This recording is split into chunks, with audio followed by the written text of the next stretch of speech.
So তুমি তোমার writing planning নিয়ে বলো, রাইটিং এর প্ল্যানিং কি ছিল? প্রথম থেকে আমি ইনফর্ম ছিলাম যত অনলাইন হিউমার বা মিথ থেকে আমি দূরে থাকার জন্য। একটা জিনিস প্রচলিত আছে যে রাইটিং এসে দিয়ে 79 বা 80 বা 90 পাওয়া যায়, এটা আসলে ভুল ধারণা, এটা আলস না। এখানে রাইটিং এসে পুরোটা কন্ট্রিবিউট করে না, রাইটিং এসে আর রিটেন টেক্সট সর্বোচ্চ 10 to 15 মার্ক কন্ট্রিবিউট করে। আর মোস্ট অফ দ্য মার্ক আসে reading, writing, fill in the blanks, right from dictation. এবং সবচেয়ে মোস্ট ইম্পর্টেন্ট পার্ট হলো রাইট ফ্রম ডিকটেশন, যেটা নাকি 35 থেকে 40 মার্ক কন্ট্রিবিউট করে। ওগুলো আর স্টেটেড মানে ইনশাল্লাহ। অফিসিয়াল মকের উপর এক্সপেরিমেন্ট করে নেওয়া, বাট যদিও পিয়ারসন আমাদেরকে অফিসিয়াল কোনো স্কোর বলে না এবং তারা শেয়ারও করে না।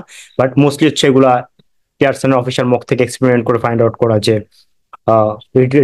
রাইট ফ্রম ডিকটেশন কতটুকু দিতেছে, রিডিং বা রাইটিং ফিল দ্য ব্ল্যাঙ্কস কতটুকু দিতেছে।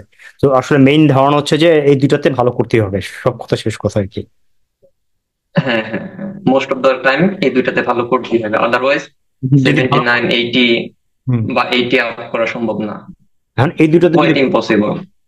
তো এই দুইটাতে যদি ভালো করতে হয় এবং আই থিঙ্ক 50ও পসিবল। হ্যাঁ, হ্যাঁ, হ্যাঁ, 50 পসিবল না। সে যদি reading writing right from dictation ভালো না হয়, সে তো আসলে নো ম্যানস ল্যান্ডে আছে। আচ্ছা। হ্যাঁ, তবে মোস্ট অফ দ্য স্টুডেন্টই দেখা যায় এই মিথ আর রিউমারের পিছনে দৌড়ায়, কারণ এই সম্পর্কে ইনফর্ম থাকে না যে কিভাবে মার্ক কন্ট্রিবিউট করে রাইটিং এ। তারা মার্কেট ভাবে যে আইএলটিএস এর মতো মার্কেটে একটা ইয়ে আছে যে তারা ভাব টেমপ্লেট কাজ করে, ওটা কাজ করে না, এটা কারণে হইতেছে না, ওইটা কারণে হইতেছে না। বাট তাদেরকে আসলে ক্লিয়ারলি তারা শেয়ার করে না যে এখানে রাইট ফ্রম ডিকটেশন এবং writing and writing fill in the blanks কতটুকু ইম্পর্টেন্ট। হ্যাঁ, হ্যাঁ, তারা এই সম্পর্কে অবগত না। আর সবচেয়ে বড় কথা হলো অনেকে এটা নিয়ে মার্কেটিং করতেছে যে আমার এসএ নিলে 90 আউট অফ 90 করা যাবে, 79 করা যাবে, 80 করা যাবে, 70 আপ করা যাবে। এটা পুরোই মিথ এবং সেন্সলেস।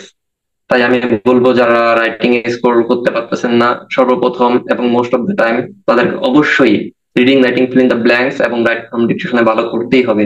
এছাড়া অল্টারনেটিভ কোনো ওয়ে নেই। আর তোমার রিডিং এন্ড রাইটিং এবং রাইট ফ্রম ডিকটেশন, এই দুটো হচ্ছে যে মেইনলি রাইটিং এ খুব ভালোভাবে কন্ট্রিবিউট করে স্কোরটা। রাইট ফ্রম হ্যাঁ, ডিকটেশন হ্যাঁ, খুবই ফুললি। নেওয়া উচিত, কারণ মোস্ট অফ দ্য স্টুডেন্ট আসলে রাইট ফ্রম ডিকটেশনটা জানি না মানে মোস্ট অফ দ্য স্টুডেন্টের স্কোরই কিন্তু রাইট ফ্রম ডিকটেশন থেকেই আসে রাইটিং এ। হ্যাঁ, হ্যাঁ, right from dictation. Right from ডিকটেশনের ক্ষেত্রে আমি বলবো যে যেই অ্যাপ্রোচটা ফলো করতে হবে, অনেকে সিঙ্গেল সিঙ্গেল ওয়ার্ড ধরতে যায়, সেখানে বাদে বিপত্তি। সিঙ্গেল সিঙ্গেল ওয়ার্ড না ধরে ফ্রেজ আকারে ধরলে সেটা সুবিধা হয়। যেমন বলছে যে দ্য এডুকেশনাল রিফর্মস, এটা একটা ধরতে পারে, হ্যাজ বিন ইনএডুকেটলি ইমপ্লিমেন্টেড। প্রথমটা ধরবে the educational reforms has been inadequately implemented.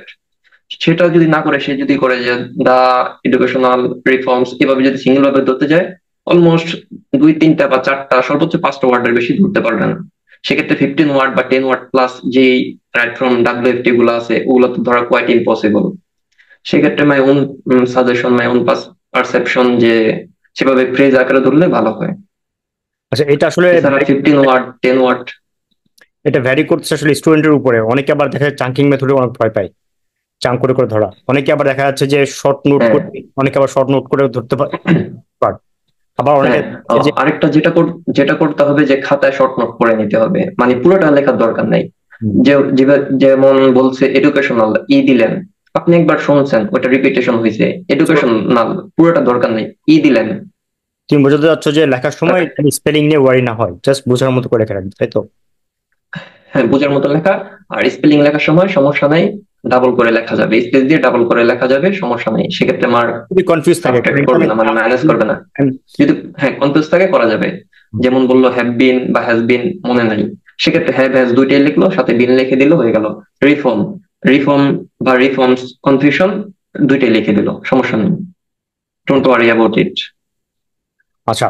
So তোমার কথা শুনে মোটামুটি একটা আইডিয়া তো পারে মানুষজনের আসলে রাইটিং এ ভালো স্কোরের জন্য 79 হোক, 65 হোক বা তার চেয়ে একটু কম হোক, যেটাই হোক, আসলে আলটিমেটলি তাদেরকে ফলো করতে হবে reading, writing, fill in the blanks আর রাইট ফ্রম ডিকটেশন। সো ঠিক আছে, হ্যাঁ, এসে এসে ঠিক আছে, বাট এসে যে আসলে এন্ড অফ দ্য ওয়ার্ল্ড তা না। টেমপ্লেট আপনার যে কোনোটা ইউজ করতে পারেন, হ্যাঁ। এন্ড অফ দ্য ডে আপনার অ্যান্সারটা গ্রামাটিক্যালি ঠিক আছে কিনা বা কোশ্চেনকে অ্যাড্রেস করছে কিনা, এটা ইম্পর্টেন্ট। হুম। তো হ্যাঁ, এমন কতটা রিলিভেন্ট। হ্যাঁ, কতটুকু রিলেভেন্ট আর গ্রামাটিক্যালি জিনিসটা ঠিক হইতেছে কিনা।